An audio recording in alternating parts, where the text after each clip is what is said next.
नमस्कार दोस्तों, मेरे YouTube channel nurture your destination में आप लोग का स्वागत है। आपसे जो है हम लोग यूपी पीसीएस मेंस के लिए जितने भी टॉपिक हैं जीएस से रिलेटेड उसको हम लोग जो है उसके बारे में डिस्कशन करेंगे। तो अभी जो हमारा पहला टॉपिक है सामान्य अध्ययन का, दूसरा मैंने टॉपिक उठाया है विश्व इतिहास का। उसमें जो पहला टॉपिक है वो है पुनर्जागरण का। मेनली इसमें कहानी बहुत हो सकती है, लेकिन लिखना हमें 125 वर्ड है। हमें बस यही ध्यान में रख के चलना है, या तो 125 वर्ड पूछ सकते हैं या तो 200 वर्ड। तो हम किस तरीके से ये जो पूरी इसमें मतलब ये इस टॉपिक से रिलेटेड जितनी भी इंपॉर्टेंट चीज़ें हैं कैसे उसको 125 वर्डों में या 200 वर्डों में लिख लें। मेनली हमारा फोकस इसी बात पे रहना चाहिए, ठीक है। उसमें कहानी लिखने से कोई मतलब नहीं है। जो इंपॉर्टेंट चीज़ें हैं जिसपे एग्जामिनर की जो है दृष्टि जानी चाहिए, जिसपे हमको ज़्यादा से ज़्यादा नंबर मिल सके, हमारा मेन टारगेट ये रहना चाहिए। किस तरीके से हम जो है इस क्वेश्चन पे इससे रिलेटेड यदि कोई क्वेश्चन पूछता है तो उस पर कितने अच्छे तरीके से हम कितने कम शब्दों में अपनी बातें कह सकें, हमारा मेन फोकस यही रहना चाहिए, ठीक है। तो हम लोग इसी से रिलेटेड चीज़ें जितनी भी इंपॉर्टेंट रहेंगी उसको इसमें डिस्कस करेंगे, और उसमें जितने भी आपको जो भी अच्छी चीज़ें लगे वो आप अपना एक नोट्स बना के उसको लिख लीजिएगा, ठीक है। चलिए स्टार्ट करते हैं। पुनर्जागरण, अब इसमें रिलेटेड इससे क्वेश्चन क्या पूछ सकता है, ठीक है। तो इससे हम लोग ये भी देखेंगे कि इससे रिलेटेड क्या क्या क्वेश्चन बन सकते हैं। तो पहला तो सिंपल क्वेश्चन यही बन सकता है कि पुनर्जागरण के क्या है, मतलब इसका अर्थ क्या है, दूसरा इसके कारण क्या है, तीसरा इसके प्रभाव क्या है। ये एकदम सिंपल और बेसिक क्वेश्चन है कि यही पूछ सकता है कि पुनर्जागरण आखिर है क्या, इसके कारण क्या है, और किस वजह से ये उत्पन्न हुआ, मतलब किस वजह से ये हुआ, और इसके प्रभाव क्या है, ठीक है। पहला क्वेश्चन, तो पहले का अर्थ, जैसे पुनर्जागरण है क्या, इसको हम लोग कैसे बताएंगे, पुनर्जागरण वास्तव में है क्या, ठीक है। तो पहला जो हमारा लाइन होना चाहिए मेंस में लिखते समय, सिंपल से हमारा जो है 2 से 3 या 4 लाइन में हमारा जो है इंट्रोडक्शन रहना चाहिए। तो पुनर्जागरण का अर्थ होता है फिर से जागना, फिर से जागना। ये इन्वर्टेड कॉमा में कर दीजिए, ठीक है। पहली लाइन जो हमारी ये रहेगी कि पुनर्जागरण का अर्थ होता है फिर से जागना। दूसरी लाइन हमारी ये रहेगी कि यह एक पूर्णतः बौद्धिक आंदोलन था जो कि 14वीं शताब्दी में इटली में प्रारंभ हुआ और 16वीं शताब्दी तक यूरोप के अन्य देशों में फैल गया, ठीक है। इस तरीके से हमारे 3 से 4 लाइन में जो है केवल इंट्रो रहनी चाहिए, उससे ज़्यादा कहानी बनाने का कोई मतलब नहीं है, ठीक है। यदि केवल पुनर्जागरण का अर्थ पूछे तो उसमें आप और चीज़ें डाल सकते हैं। जैसे पहला तो ये होगा कि पुनर्जागरण का अर्थ होता है फिर से जागना, ठीक है। उसके बाद हमें ये लिखना है कि पुनर्जागरण एक पूर्णतः बौद्धिक आंदोलन था जिसका प्रारंभ 14वीं शताब्दी में इटली में हुआ और जो 16वीं शताब्दी तक यूरोप के अन्य भागों में फैल गया। बौद्धिक आंदोलन किस रूप में था, इसके द्वारा जो है मध्यकाल के अंधकार युग से मध्यकाल के अंधकार युग से लोगों को त्याग कर लोगों ने आधुनिक युग में प्रवेश किया। अंधकार युग क्या था, अंधकार युग में क्या था, मेनली उस समय यूरोप में सामंतवादी व्यवस्था एवं पोप एवं जो चर्च था उन्हीं का बोलबाला था। मतलब सभी चीज़ों पे इन्हीं की सत्ता कायम थी। ये जैसा चाहते थे उसी तरीके से होता था। रूढ़िवादिता फैली हुई थी, कूपमंडूकता फैली हुई थी, संकीर्ण सोच था लोगों का। जो कमजोर वर्ग के लोग थे, जैसे तरीके से भारत में जब हम इससे रिलेट करके क्वेश्चन पढ़ेंगे, जो समाज के कमजोर वर्ग थे उनकी अत्यधिक दयनीय स्थिति थी, उनका शोषण होता रहता था। जितनी भी चीज़ें थी, जमीन व्यवस्था और ये जमीन वगैरह, इन सब पे सामंतवादियों का ही वर्चस्व रहता था। और इनसे जो है बेगारी मजदूरी, जिस तरीके से भारत में जो चीज़ें हैं, आप अगर एनालिसिस करेंगे जिस तरीके से भारत में जो चीज़ें आपको उस समय मिलेंगी जब जमींदारी व्यवस्था थी, उसी तरीके की वहाँ पे सामंतवादी व्यवस्था थी। उसी तरह की जहाँ जिस तरीके से भारत में पुरोहितवाद था उसी तरह वहाँ पे पोप और ये सब सारी चीज़ें थी। तो एनालिसिस करके चलेंगे, जब हम लोग भारतीय पुनर्जागरण पढ़ेंगे तो थोड़ा इजीली हम लोग उसको और अच्छे से तरीके से समझ लेंगे। तो सिंपल से यही समझिए कि मध्यकाल के अंधकार युग से तात्पर्य ये था कि उस समय जो है जो सारी चीज़ें, ये आपको लिखना नहीं है, अगर ज़्यादा पूछे उसमें, केवल जब पूछे पुनर्जागरण का अर्थ क्या है तो आप उसमें थोड़ा सा इसको समझा दीजिएगा कि मध्यकाल के अंधकार युग में उसमें से जो है आधुनिक युग में प्रवेश किया गया था। अंधकार युग क्या था, उसमें जो है सामंतवादी व्यवस्था एवं पोप एवं उसका चर्च का बोलबाला था। सभी शक्तियों राजनीतिक एवं उस पर आपके जो संपत्ति वगैरह पे इन्हीं का जो है वर्चस्व रहता था। समाज के अन्य जो वर्ग थे उनकी अत्यधिक दयनीय स्थिति बनी रहती थी। जो सामाजिक गतिशीलता कम थी, संपर्क साधन कम थे, इसलिए व्यापार एवं वाणिज्य का जो है मतलब बहुत ही कम विकास था। इस तरीके से आपको जो है मध्यकाल के अंधकार युग को वर्णन कर देना है, ठीक है। तो पहली चीज यही हो गई कि यह पूर्णतः एक बौद्धिक आंदोलन था, ठीक है, जो 14वीं शताब्दी में इटली में प्रारंभ हुआ और 16वीं शताब्दी तक यूरोप के अन्य देशों में फैल गया। इसके द्वारा जो वो यूरोप जो है मध्यकाल के अंधकार युग को त्याग कर आधुनिक युग में प्रवेश किया। ठीक है, इसका आधार क्या था पुनर्जागरण का? वैज्ञानिकता, वैज्ञानिक प्रयोग या तो इनका विकास, तार्किकता, मानवतावादी दृष्टिकोण। ठीक है, ये सब जो है इसके आधार थे। वैज्ञानिक आविष्कार क्या हुआ, मतलब उस समय जो है कोई भी चीज अगर जैसे किसी भी चीज को प्रूफ करना रहता था तो उसके लिए वैज्ञानिक प्रयोग के द्वारा ही उसको प्रूफ किया जाता था। जैसे गैलीलियो ने कॉपरनिकस के सिद्धांत को जो है प्रूफ किया, उसने दूरबीन का विकास किया, उसके द्वारा उन्होंने कॉपरनिकस ने जो पोलैंड के अर्थ वो थे खगोल शास्त्री थे, उन्होंने ही पहली बार मतलब ऐसे यूरोपीय, ऐसे तो पहले जो है जो इंडिया के वो आर्यभट्ट थे उन्होंने पहले ही बता दिया था सूर्य सिद्धांतम में कि जो है पृथ्वी सूर्य का चक्कर लगाती है। लेकिन जो यूरोप के वो थे खगोल शास्त्री थे कॉपरनिकस, उन्होंने बताया कि जो है पृथ्वी सूर्य का चक्कर लगाती है। इसको प्रूफ कैसे किया? तो गैलीलियो ने जब दूरबीन का आविष्कार किया तो उसके द्वारा उसको प्रूफ किया। तो ये जो भी चीजें जो मान्यता थी उनको वैज्ञानिक प्रयोगों के द्वारा प्रूफ किया गया। पहली चीज तार्किकता। तार्किकता मतलब कोई केवल मतलब झूठी आस्था के आधार पे ही किसी विचार को जो है समर्थन नहीं करना था। तर्कों की कसौटी पे उसको कसना था, अगर वो सही था तो उसका समर्थन करना था, नहीं तो उसको छोड़ देना था।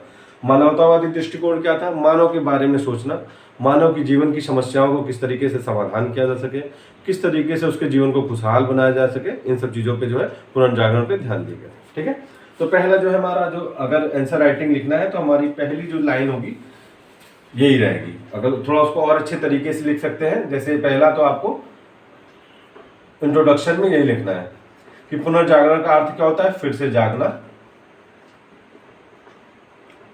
दूसरी लाइन आपकी यही होगी कि यह पूर्णतः बौद्धिक आंदोलन था जो 14वीं शताब्दी में इटली में प्रारंभ हुआ और 16वीं शताब्दी तक यूरोप के अन्य देशों में फैल गया। इसका आधार मुख्यतः यही आपको वैज्ञानिकता, तार्किकता और मानवतावादी थी। ये लिख के आपको इंट्रोडक्शन अपना खत्म कर देना है। अब कारणों पे चले आना है। ये सब आपको 125 वर्ड में ही लिखना है। तो आपकी जो चीजें हैं वो एकदम कम शब्दों में ही अधिक से अधिक चीजें बयां कर दे। आपका जो है मेन टारगेट ये रहना चाहिए। अब कारण क्या था? पहला, व्यापार एवं वाणिज्य का विकास। व्यापार एवं वाणिज्य का विकास क्या हुआ? इटली जो है, अच्छा ये भी बहुत में मतलब क्वेश्चन पूछ सकता है कि इसका जो है विकास इटली में ही क्यों हुआ, मतलब पुनर्जागरण इटली में ही क्यों विकसित हुआ, तो इसके बारे में भी हम लोग आगे देख लेंगे। तो पहला जानिए वास्तव में पुनर्जागरण का कारण क्या था। तो पहला, व्यापार एवं वाणिज्य का विकास। तो व्यापार एवं वाणिज्य का विकास कैसे से क्या किस तरीके का पुनर्जागरण हुआ, इसको देख लेते हैं। पहले जो है इटली की जो है भूमध्य सागर के पास स्थित था इटली, तो अपने भूमध्य सागरीय स्थिति का लाभ उठाकर इटली में व्यापार एवं वाणिज्य का विकास हुआ। क्योंकि भूमध्य सागर के पास स्थित था तो उसके पास से बंदरगाह वगैरह के साधन अच्छे तरीके से थे, तो अन्य देशों के साथ उसका जो है व्यापार एवं जो है वाणिज्य का विकास हुआ। व्यापार एवं वाणिज्य का विकास होने से क्या हुआ? देखिए, पहला, मुद्रा अर्थव्यवस्था अस्तित्व में आई। दूसरा क्या हुआ? इसी से शहरों का विकास हुआ, और जब शहरों का विकास हुआ वहीं पे व्यापारी वर्ग का विकास हुआ। यही तीन चीजों ने मिलकर पुनर्जागरण को जो है प्रोत्साहित किया। तो व्यापार एवं वाणिज्य से क्या हुआ? पहला समझिए, मुद्रा अर्थव्यवस्था अस्तित्व में आ गई। उससे क्या हुआ? व्यापारी वर्ग भी अस्तित्व में आया और शहरों का भी अस्तित्व हुआ। यही तीनों चीजों ने मिलकर जो है उस समय में पुनर्जागरण को जो है विकसित किया। व्यापारी वर्ग का अस्तित्व में आने से क्या हुआ? इन्होंने जो है जो सामंतवाद थे वो कहाँ पे थे? गांव में थे, तो उनसे अपनी अलग स्थिति बनाए रही और अपना स्वतंत्र अस्तित्व जो है वो अपना कायम रखा। व्यापारी वर्गों ने जब ये स्वतंत्र अस्तित्व इनका कायम था तो इन्होंने क्या किया? एक तो इनकी आर्थिक स्थिति भी अच्छी थी क्योंकि इनके पास पैसे आ गए थे व्यापार एवं वाणिज्य से, तो उन्होंने क्या किया? विद्वानों को प्रश्रय देना चालू किया। जब विद्वानों को प्रश्रय देना चालू किया तो जो है कूपमंडूकता और संकीर्णतावादी जो सोच थी उस पर जो इन्होंने कड़ा जो है आघात पहुंचाया। क्योंकि जो व्यापारी जब विद्वान थे तो उन्होंने अपनी जो है वैज्ञानिक सोचों को, जो उनके विचार थे उनको जो है आम जनता तक भी फैलाया। ठीक है, और जो है जो शहर थे वो जो है इन वो जो विद्वान वगैरह थे उनके प्रश्रयदाता बन गए। ठीक है, तो इन तीनों चीजों ने मिलकर जो है उस समय में आपका पुनर्जागरण को जो है विकसित करने में काफी योगदान दिया था। ठीक है, अब चूंकि इस कहानी आपको नहीं लिखनी है, आपको बस सिंपल सा ये लिखना है 2 लाइन में कि व्यापार एवं वाणिज्य का विकास, पहला आपका हेडिंग ये रहेगा, उसमें आपको ये लिखना है कि इटली ने भूमध्य सागरीय स्थिति का लाभ उठाकर अपने व्यापार एवं वाणिज्य का विकास किया, जिसके फलस्वरूप मुद्रा अर्थव्यवस्था, शहर एवं व्यापारी वर्ग का विकास हुआ। व्यापारी वर्ग, और फिर उसी के बाद एग्जाम्पल में लिख देना है, जैसे इटली के, अब उस समय जैसे इटली में फ्लोरेंस शहर, मिलान शहर, इस तरीके वेनिस शहर, इस तरीके के कई शहर अस्तित्व में है। आपको सिंपल सा लिख देना है इटली, जैसे इटली के फ्लोरेंस शहर में स्ट्रेजो एवं मेडिसी, नाम याद कर लीजिएगा, स्ट्रेजो एवं मेडिसी नामक व्यापारी परिवार ने विद्वानों को प्रश्रय दिया, जिसके फलस्वरूप उपमंडुकता एवं संकीर्णतावादी सोच को कड़ा आघात पहुंचा है। सिंपल सा आपको इसमें 2-4 लाइन में यही लिखना है। व्यापार और वाणिज्य का विकास करके पहली हेडिंग डालनी है, उसमें यही लिखना है कि इटली ने भौगोलिक स्थिति का, भूमध्य सागरीय स्थिति का लाभ उठाकर व्यापार एवं वाणिज्य का विकास किया, जिसके फलस्वरूप मुद्रा अर्थव्यवस्था, शहर एवं व्यापारी वर्ग का विकास हुआ। व्यापारी वर्गों ने विद्वानों को प्रश्रय देना प्रारंभ किया, जैसे इटली के फ्लोरेंस शहर में स्ट्रेजो एवं मेडिसी ने व्यापारी वर्गों को विद्वान वर्गों को प्रश्रय देकर कूपमंडुकता एवं संकीर्णतावादी सोच पर आघात पहुंचाया। सिंपल सा ये लिख देना, और जैसे ही अब एग्जाम्पल में लिख देते हैं तो आपको जो है आंसर राइटिंग में और इफेक्ट हो जाएगा, मतलब वो और अच्छा लगने लगेगा। ठीक है, पहली चीज। अब दूसरा आ जाता है आपका धर्म युद्ध। धर्म युद्ध क्या था? यरूशलेम जो है आज भी जो है विवाद का कारण बना हुआ है इस समय, जो फिलिस्तीन और इजराइल को लेकर। तो यरूशलेम को लेकर ईसाइयों एवं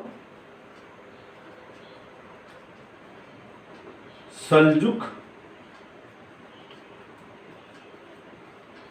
तुर्कों के मध्य युद्ध हुआ। आपको कारण यही लिख देना है कि धर्म युद्ध के जो उसमें मतलब धर्म युद्ध के जो है पुनर्जागरण में उसका वो क्या योगदान क्या है। ठीक है, तो धर्म युद्ध के क्या था? पहला तो आपको एक लाइन ये लिख देनी कि यरूशलेम को लेकर ईसाइयों एवं सल्जुक तुर्कों के मध्य होने वाले युद्ध को धर्म युद्ध की संज्ञा दी जाती है। पहली लाइन आपकी होगी। फिर उसके बाद आपको ये लिखना है इसका प्रभाव क्या हुआ। धर्म युद्ध के फलस्वरूप पूर्वी यूरोप जो इनके दक्षिण पश्चिम यूरोप के लोग थे, उनका पूर्वी भाग के लोगों या पूर्वी यूरोप के लोगों से संपर्क स्थापित हुआ, जिसके फलस्वरूप उनको अरबी अंक गणित, बीज गणित और कागज का ज्ञान हुआ। फलस्वरूप इधर से भी जो इनका था वैज्ञानिक, और इसके फलस्वरूप वैज्ञानिक और तार्किक सोच को बढ़ावा मिला। पहली चीज होगी। दूसरी चीज ये हुई कि धर्म युद्ध में ईसाई लोग जो है विफल हो गए थे। जब ये विफल हो गए तो जो पोप थे और सामंतवादी व्यवस्था थी, उन पे जो है उनकी प्रतिष्ठा को गहरा आघात लगा, क्योंकि ऐसा माना जाता था कि वो लोग सर्वश्रेष्ठ हैं, उनको कोई हरा नहीं सकता। लेकिन जब धर्म युद्ध में हार हुई तो उनकी प्रतिष्ठा को जो है काफी आघात पहुंचा। फलस्वरूप जो है अन्य वर्गों को, जैसे विद्वान वर्ग को, उनको जो है विकसित होने का और जो है इसमें चांस मिला। ठीक है, तो आपका जो है जो दूसरा कारण रहेगा उसमें क्लियरली यही लिखना है कि धर्म युद्ध का, पहले तो धर्म युद्ध बता देना है कि जेरूशलेम को लेकर ईसाइयों और सल्जुक तुर्कों के मध्य होने वाले युद्ध को धर्म युद्ध की संज्ञा दी गई है। दूसरा इसका कारण क्या था, मतलब इसका प्रभाव क्या पड़ा। धर्म युद्ध के फलस्वरूप दक्षिण पश्चिम यूरोप के लोगों का पूर्वी भाग के लोगों से संपर्क स्थापित हुआ, जिसके फलस्वरूप उनको अरबी अंक एवं कागज एवं बीज गणित का ज्ञान हुआ। दूसरा, धर्म युद्ध में असफल होने के कारण जो पोप एवं सामंतवादी व्यवस्था पर गहरा आघात पहुंचा। ठीक है, जो उनके जो है पतन का कारण हुआ। दूसरा आपका धर्म युद्ध में हो गया। तीसरा आपका क्या है? कुस्तुनतुनिया का पतन। कुस्तुनतुनिया क्या था? उस समय वो पूर्वी रोमन राज्य की राजधानी थी। पहली चीज आपको ये लिख देने की कुस्तुनतुनिया पूर्वी रोमन राज्य की राजधानी थी जो है। और ये क्या था? ये विद्वानों का जो है एक प्रश्रय, या विद्वानों का, यहाँ पे कुस्तुनतुनिया में काफी विद्वानों को प्रश्रय दिया जाता था। तो ये विद्वानों का समन्वय का केंद्र था, जहाँ पे बहुत से विद्वान आपस में मिलते थे। दूसरी चीज हो गई 1453 ईस्वी में कुस्तुनतुनिया पर तुर्कों का अधिकार हो गया। ठीक है, अब जब तुर्कों का अधिकार हो गया तो यहाँ के जो विद्वान थे वो कहाँ शिफ्ट हो गए? वो आपके इटली में चले गए। तो अब जो बौद्धिक चेतना थी वो कहाँ पे विकसित हुई? वो इटली में हुई। ठीक है, तो कुस्तुनतुनिया के पतन से पहला चीज तो ये हुआ कि जो विद्वान थे वो उनका शिफ्ट कहाँ हो गया? इटली में हो गया, क्योंकि इस पे क्या है? तुर्कों का अधिकार हो गया। ठीक है, और दूसरा क्या हुआ? जब तुर्कों का अधिकार हो गया तो जो इनके दक्षिण पश्चिम यूरोप के जो पूर्वी भागों से जो व्यापार वगैरह होते थे, इस स्थल मार्ग के थ्रू, उस पे जो है वहाँ तुर्कों का अधिकार हो गया, और जो व्यापारी वर्ग जाया करते थे उनको जो तुर्क लूट लिया करते थे। तो अब क्या हुआ, अब वो नए मार्ग की खोज करना चालू किया, जिसके फलस्वरूप वर्तमान में अमेरिका, भारत, इन सब जैसे देशों की खोज की गई उस समय। ठीक है, तो कुस्तुनतुनिया के पतन से दो चीजें हुई, एक तो जो है नए स्थलों की खोज हुई, नए व्यापार के लिए नए नए जगहों की खोज हुई, क्योंकि तुर्कों ने जो है इस पे अपना अधिकार कर लिया था, तो उनके पास व्यापार के कोई अन्य जो है मार्ग बचे नहीं थे, तो उन्होंने नए जो है मार्ग खोजने चालू किए, पहला चीज। और जो दूसरा था वो जो विद्वान थे उनका जो है ट्रांसफर कहाँ हो गया, इटली में हो गया। ठीक है, तो आपको यही सिंपल सा लिख देना है, कुस्तुनतुनिया जो है पूर्वी रोमन साम्राज्य की राजधानी थी। 1453 ईस्वी में इस पे तुर्कों का अधिकार हो गया फलस्वरूप। और दूसरा ये कि विद्वानों का प्रश्रयदाता या विद्वानों का समन्वय का केंद्र था। फलस्वरूप तुर्कों का अधिकार हो जाने के फलस्वरूप ये जो विद्वान थे ये इटली में स्थानांतरित हो गए, जिसके फलस्वरूप बौद्धिक चेतना का जो है विकास इटली में हुआ। दूसरा, यहाँ पर जो है तुर्कों का अधिकार हो जाने के फलस्वरूप जो नए स्थलीय जो नए व्यापारिक मार्ग थे उनकी खोज प्रारंभ हुई, फलस्वरूप अमेरिका और भारत जैसे नए देश अस्तित्व में है। तीसरी, लास्ट चौथा क्या है हमारा, प्रिंटिंग प्रेस का आविष्कार। प्रिंटिंग प्रेस का आविष्कार,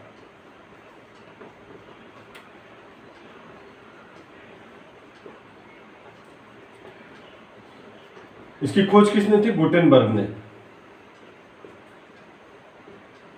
इसमें क्या लिखना है आपको, गुटेनबर्ग ने प्रिंटिंग प्रेस का आविष्कार किया, जिसके फलस्वरूप क्या हुआ, जो जितनी भी धार्मिक विषय वस्तु से धार्मिक विषय वस्तु वाली जितनी भी चीजें थी वो अब एक पुस्तक के रूप में सरलता से लोगों के पास उपलब्ध हो गई। पहले इस पे किसका अधिकार होता था, जितनी भी धार्मिक विषय वस्तु थी, पोप का या और चर्च के जो उसमें पदाधिकारी थे उन्हीं का अधिकार होता था। क्योंकि प्रिंटिंग प्रेस का आविष्कार हुआ, अब उसमें जो जितनी भी धार्मिक चीजें थी वो एक पुस्तक के रूप में आ गई, अब सुलभ हो गई कि कोई भी इसको पा सकता था। तो जो जितनी भी उसमें रूढ़िवादिता या कुमंडुकता वाली सोच थी उस पर जो है काफी लोगों का प्रहार हुआ कि ऐसी चीजें नहीं होनी चाहिए। और जो सभी लोगों के पास चूंकि ये चीजें आ गई तो सब लोग उस पर अपना मत देने लगे, अपना विचार देने लगे। तो धार्मिक विषय से जितनी भी रिलेटेड चीजें थी उन पर केवल पोप का और चर्च का जो अधिकार था वो समाप्त हो गया। अब वो सभी लोगों के पास शायद आसानी से उपलब्ध हो सकती थी, जिसने पुनर्जागरण के विकास में एक चेतना के रूप में कार्य किया। ठीक है, ये आपके जो है 4 कारण हो गए। तो प्रिंटिंग प्रेस में आपको सिंपल सा ये लिखना है कि गुटेनबर्ग ने प्रिंटिंग प्रेस का आविष्कार किया, जिसके फलस्वरूप जो धार्मिक विषयों से संबंधित जितने भी आपके विचार थे वो एक पुस्तक के रूप में सर्वसुलभ रूप में लोगों को उपलब्ध हो गए। फलस्वरूप इसने पुनर्जागरण के विकास में एक चेतना के रूप में कार्य किया। ठीक है, अब इसका प्रभाव क्या क्या है पुनर्जागरण का। सबसे पहले तो पुनर्जागरण, अब इसका जो इसमें जिसके आधार है उसी के आधार पर पुनर्जागरण का प्रभाव भी पड़ा। इसके आधार कौन कौन से, तार्किकता तो मैंने बताया, वैज्ञानिक प्रयोग, मानवतावादी दृष्टिकोण। ये जो मानवतावादी दृष्टिकोण है इसी का सबसे ज्यादा उपयोग हुआ। ठीक है, मानवतावादी दृष्टिकोण मैंने क्या बताया था कि इसका मेन उद्देश्य क्या है, मानव की समस्याएं क्या है, उसके समाधान किस तरीके से है, मानव के जीवन को किस तरीके से सुखद बनाया जाए, मेन इसका जो मोटो था यही था। ठीक है, तो इसी आधार पे जो है ज्यादातर जितने भी प्रभाव हुए वो ज्यादातर इन्हीं चीजों पे हुए। ठीक है, तो पहला जैसे प्रभाव हमारा क्या है, साहित्य।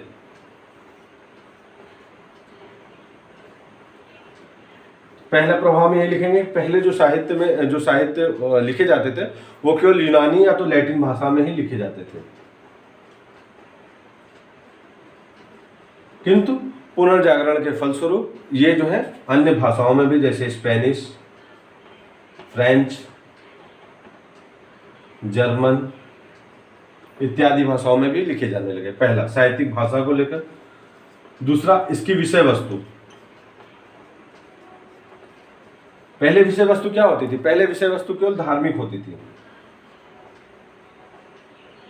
अब विषय वस्तु क्या हो गई, अब विषय वस्तु हो गई मानव जीवन के विभिन्न पहलुओं को दर्शाना।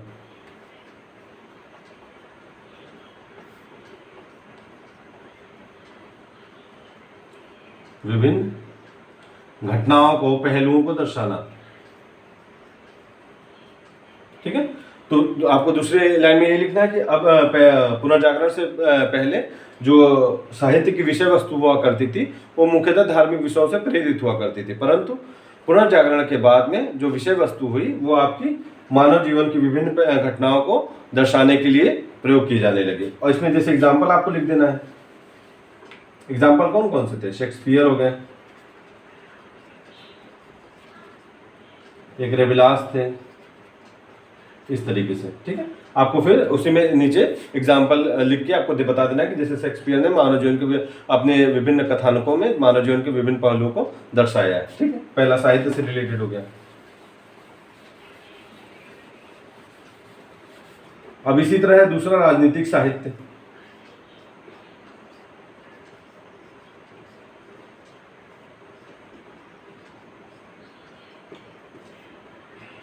अब राजनीतिक साहित्य में दो नाम बहुत महत्वपूर्ण है, बस आपको इसमें एग्जाम्पल ही लिख के बातें बता देनी है कि क्या क्या चीजें उसमें प्रभाव में आई थी। एक दांते, दूसरा मैकियावेली।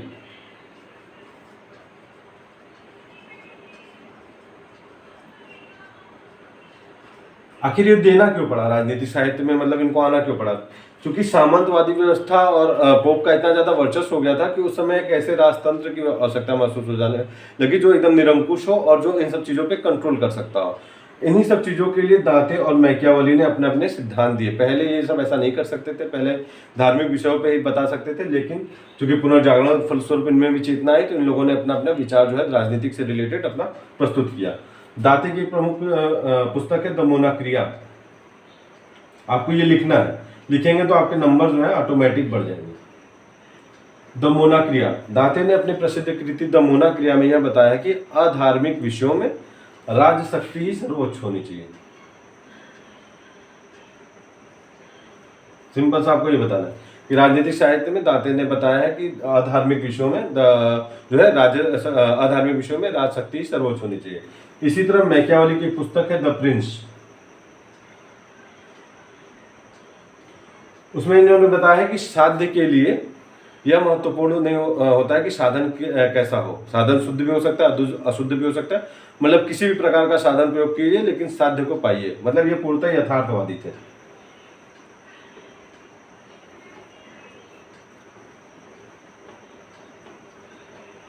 वास्तविक मतलब जो चीजें हैं आपको क्या पाना है, किस तरीके से पाना है, ये डिपेंड वो ने इस पर डिपेंड नहीं है। बस आपको पाना है, किसी भी तरीके से पाइए, चाहे वो सत्य हो असत्य हो, कोई भी साधन आप प्रयोग कीजिए लेकिन अपने जो है लक्ष्य को पाइए। सिंपल सी बात उनकी ये थी मैकियावेली की। तो मैकियावेली ने द प्रिंस में यह बताया कि साध्य को प्राप्त करने के लिए साधन किसी भी प्रकार का प्रयोग किया जा सकता है। सिंपल सी बात में आपको अपनी ये बात कह देनी है। ठीक है, राजनीतिक साहित्य में आपको यही दो लिख के छोड़ देना है।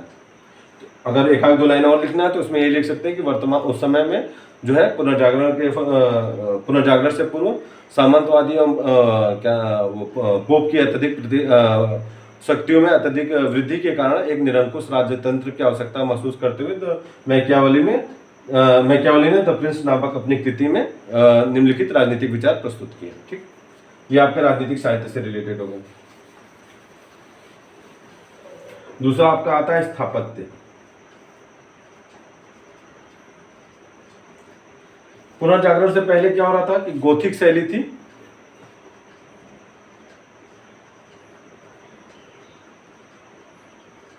उसी शैली को अपनाकर विभिन्न स्थापत्य कृतियों का निर्माण किया जाता था। गोथिक शैली में क्या होता था, पतली दीवारें बनाई जाती थी, नुकीले जो है ऊपर की जो वो छत होती थी वो नुकीली होती थी। इस तरीके से जब हम लोग स्थापत्य कला पढ़ेंगे तो उसमें देख लेंगे। ठीक है, तो मेनली क्या हुआ इस समय जब पुनर्जागरण फलस्वरूप जो स्थापत्य शैली थी उसमें क्योंकि आपस में बहुत जगह इन लोग का पश्चिम में दक्षिण पश्चिम यूरोप का पूर्वी भाग के लोगों से संपर्क स्थापित हुआ, तो क्या हुआ यूरोपी, अरबी, रोमन ये सब आपस में संपर्क में है, तो शैलियों में भी आपस में मिश्रण हुआ। तो यूरोपीय, अरबी, रोमन शैलियों में मिश्रण हुआ, शैलियों का समन्वय हुआ। समन्वय ज़्यादा इफेक्टिव है, समन्वय हुआ। फलस्वरूप स्थापत्य कला में या स्थापत्य शैली में मेहराब, गुंबद इत्यादि का प्रयोग किया जाने लगा। स्तंभ, मेहराब, गुंबद, स्तंभ इत्यादि का प्रयोग किया जाए। सिंपल से आपको ये लिख देना है कि पुनर्जागरण के फलस्वरूप गोथिक शैली के स्थान पर यूरोपीय, अरबी और रोमन शैलियों के समन्वय के फलस्वरूप मेहराब, गुंबद एवं स्तंभ इत्यादि का प्रयोग किया जाने लगा। ठीक है। इसी तरह चित्रकला में देख लेते हैं।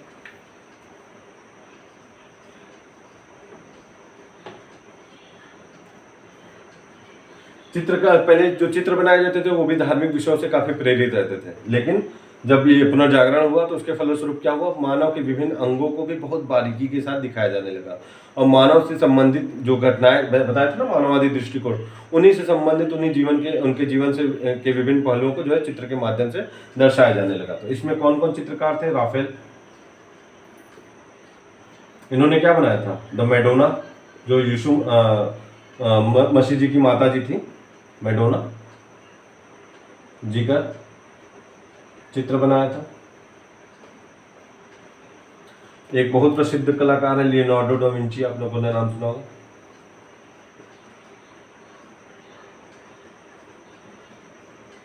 द मोनालिसा उनकी। और कौन सी? द लास्ट सफर करके एक है। तो आपको बता देना है, चित्रकला में भी जो है धार्मिक बंधनों से मुक्त होकर मानव जीवन के विभिन्न पहलुओं को चित्रकला के माध्यम से दर्शाया गया, जिसमें एग्जाम्पल आपको दे देना है राफेल की द मैडोना जी की चित्र और लियोनार्डो दा विंची की the Mona Lisa and the last supper. ठीक है, ये लिख के आपको अपना खत्म कर देना है। इसी तरह मूर्ति कला में भी लिख देना है आपको। मूर्ति कला में भी सिंपल ये लिख देना है कि धार्मिक बंधनों से मुक्त होकर अपना जो मूर्ति कला का विकास किया गया। इसमें प्रमुख जो मूर्तिकार थे वो कौन थे? एंजेलो करके मूर्तिकार थे। एग्जाम्पल लिख के आगे बढ़ जाना है। ठीक है। एक इंपॉर्टेंट आपका किसमें है? वैज्ञानिक क्षेत्र में बहुत से वैज्ञानिक प्रयोग हुए। पुनर्जागरण काल में विभिन्न वैज्ञानिक प्रयोग हुए, जैसे मैंने बताए थे कॉपरनिकस के जो है जो उनके सिद्धांत थे उनको गैलीलियो ने दूरबीन का आविष्कार करके उनके सिद्धांतों को अकाट्य साबित कर दिया, मतलब वो सिद्धांत एकदम सही है। ठीक है, गैलीलियो ने दूरबीन का आविष्कार किया। केपलर का नाम आप लोगों ने सुना होगा जो साइंस पढ़े होंगे। इन्होंने ग्रहों की विभिन्न कक्षाओं और उनके वेग के बारे में बता के कॉपरनिकस के सिद्धांत को और प्रूफ कर दिया। केपलर द्वारा विभिन्न ग्रहों के नियम दिए गए, ग्रहों के कक्षा से संबंधित। इसी समय आइजैक न्यूटन ने गुरुत्वाकर्षण का सिद्धांत दिया।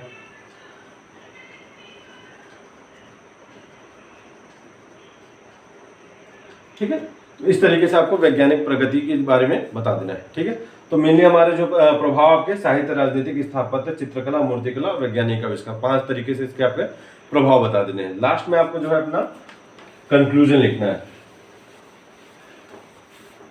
कंक्लूजन में क्या लिखना है आपका? कि इस प्रकार हम देखते हैं पुनर्जागरण के दौरान जो प्रगतिशील विचारों को क्या मिला? प्रोत्साहन मिला। वैज्ञानिक खोजों को बढ़ावा मिला या वैज्ञानिक प्रयोगों को बढ़ावा मिला।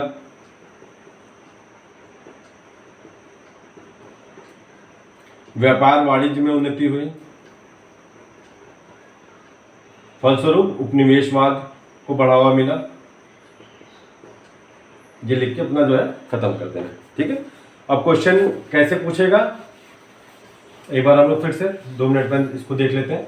आपको अगर 125 वर्ड में पूछा है पुनर्जागरण का अर्थ, कारण और प्रभाव बताना, तो खट से पहला अर्थ बता दीजिए अपना। 2 से 3-4 लाइन में जो मैंने बताया है, बौद्धिक आंदोलन 14वीं से 16वीं शताब्दी, और इसका आधार क्या है? तार्किकता, वैज्ञानिकता। फिर तुरंत एक गोला बना दीजिए। आजकल जो है मेंस में लिखने का सबसे अच्छा तरीका यही है, बताया जा रहा है कि जितना ज़्यादा आप चित्र बना के समझा दे रहे हैं, क्योंकि एग्जामिनर के पास इतना टाइम नहीं रहता कि वो आपके पूरे के पूरे कहानी को पढ़े। आपको 125 या 200 वर्ड में लिखना है, तो आप कितने अच्छे तरीके से उसको बता दे रहे हैं कि आपको सारी चीज़ें पता है, यही मायने रखता है। तुरंत कारण लिखिए। कारण में अपना बताइए भाई। पहला जो है आपको, एक तो व्यापार एवं वाणिज्य का विकास, दूसरा धर्म युद्ध, तीसरा आपका कस्तूरबा का पतन, चौथा आपका क्या था? प्रेस का विकास।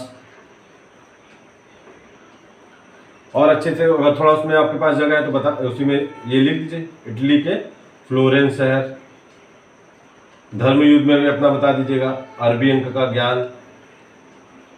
कस्तुनतुनिया से बता दीजिएगा नए जगहों की खोज।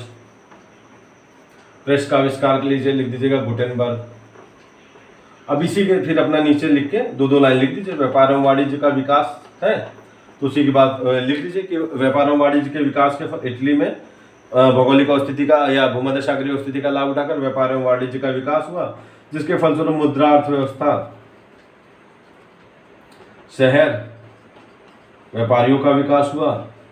व्यापारियों ने जो है एक लाइन दो लाइन और लिख दीजिए, क्योंकि आपके पास 125 वर्ड ही लिखने हैं, तो आप बस एकदम ध्यान रखिए कि कितना कम शब्दों में कितनी ज्यादा बातें आप कह दीजिए। फिर उसी में दो लाइन में एक दो लाइन में और लिख दीजिए कि व्यापारिक वर्गों ने, जैसे एग्जांपल अपना देके, या तो उतना न लिख के बस ये लिख दीजिए कि इटली के फ्लोरेंस शहरों में शहरों का विकास हो। उसी में आगे लिख दीजिए इटली के फ्लोरेंस शहर के स्टूडियो ऑफ मेडिसिन ने विभिन्न विद्वानों को प्रश्रय दिया, जिसके फलस्वरूप कुपमंडुकता एवं संकीर्णतावादी सोच पे आघात पहुंचा। पहला आपका 2-4 लाइन में खत्म।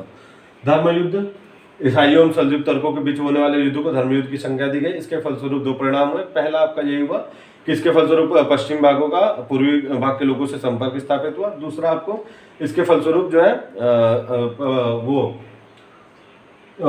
इनका, चूंकि इसमें जो है जो ईसाई लोग थे उनकी हार हुई। इसके फलस्वरूप जो है पोप एवं सामंतवादी व्यवस्था को गहरा आघात पहुंचे, जिसने पुनर्जागरण के विकास में एक चेतना के रूप में कार्य किया। तीसरा कस्तुनतुनिया का पतन। इसके पतन इस पर तो 1453 में तुर्कों का अधिकार हो गया। फलस्वरूप जो विज्ञान का जो केंद्र था वो कहाँ, इटली में स्थापित हो गया। दूसरा, इस पर जो है इसके कस्तुनतुनिया के पतन के फलस्वरूप नए व्यापारिक मार्गों की खोज हुई, जिसके फलस्वरूप वर्तमान में जो है नए जगहों जैसे अमेरिका और भारत जैसे देशों की खोज हुई। चौथा, प्रेस का विकास के फलस्वरूप जितनी भी धार्मिक विषयों से रिलेटेड चीजें थी, संबंधित विषय, कहानियां, जो भी उनके विचार थे, वो एक पुस्तक के रूप में सर्वसुलभ लोगों को प्राप्त हो गए, जिसके फलस्वरूप कुपमंडुकता एवं रूढ़िवादी सोच से वो लोग बाहर निकले। ये आपके कारण में हो गए। इसी तरह आपको प्रभाव, आपको साहित्य जितने भी मैंने बताए हैं 4-5, उसी तरह आपको लिख देने हैं। मेनली आप अपना इसी चीज को कम से कम 3-4 बार प्रैक्टिस कीजिए कि कितने कम शब्दों में हम 125 और 200 वर्ड में लिख ले रहे हैं। ठीक है। अब जो हमारा नेक्स्ट सेशन होगा, इसी को पुनर्जागरण को हम लोग भारत में के पुनर्जागरण और उसके कारण, प्रभाव, उसके स्वरूप, जैसे वर्तमान में जो क्वेश्चन पूछा था यूपीपीसीएस में, वो उत्तर प्रदेश को लेके पूछ दिया था कि उत्तर प्रदेश में पुनर्जागरण का स्वरूप क्या था। तो उत्तर प्रदेश में मेनली जो पुनर्जागरण इंडिया में हुआ वो बंगाल में ही हुआ। जैसे राजा राम मोहन राय हो गए, ईश्वरचंद्र विद्यासागर हो गए, हेनरी डिरोजियो जो थे वो हो गए। ये सब सारे लोग बंगाल में ही ज़्यादा चीज़ें की। उत्तर प्रदेश में आएंगे तो बस आपको एक तो उसमें अलीगढ़ आंदोलन मिलेगा, देवबंद मिलेगा। मुस्लिम मेनली जो है मुस्लिम सुधार आंदोलन से रिलेटेड जो चीजें थी वही आपको जो है यूपी में मिलेंगी। तो अगर आपको स्वरूप लिखना है, स्वरूप तो मेनली आपके जो आंदोलन थे उसके कमोबेश हर जगह एक ही थे।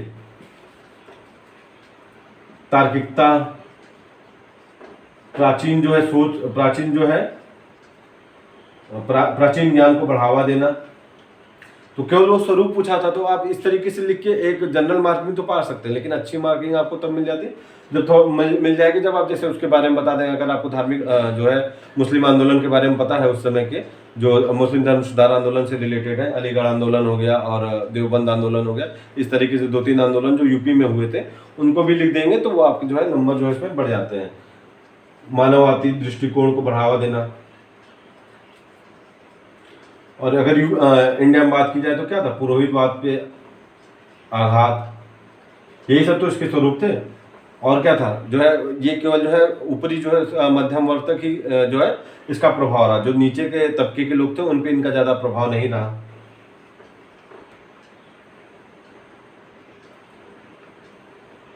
ये सब चीजें जो है हम लोग जो है नेक्स्ट क्लास जब भारतीय पुनर्जागरण को इसी से रिलेट करके पढ़ेंगे तो हम लोग देख लेंगे। अब मान लीजिए अगर उसी में पूछ लेता है आपको जो मैंने पढ़ाया है, यूरोप वाले में क्या क्या क्वेश्चन और पूछ सकता है। एक तो पहला यही पूछ सकता है कि इटली में ही इसका विकास क्यों हुआ। दूसरा, यूरोप में ही क्यों हुआ। कारण आपके जो है वही इसमें भी काम करेंगे। इटली में क्या हुआ, इटली की चूंकि अब आपको उसी को अपने चूंकि आपको सारी चीजें पता है तो अपने तरीके से बना के भी लिख सकते हैं। क्योंकि इटली में इसलिए हुआ क्योंकि उसकी भूमध्य सागरीय स्थिति थी, उसको व्यापार के ज़्यादा जो है उसके पास विकल्प मौजूद थे। इसके फलस्वरूप वहाँ पे व्यापार एवं वाणिज्य का विकास हुआ।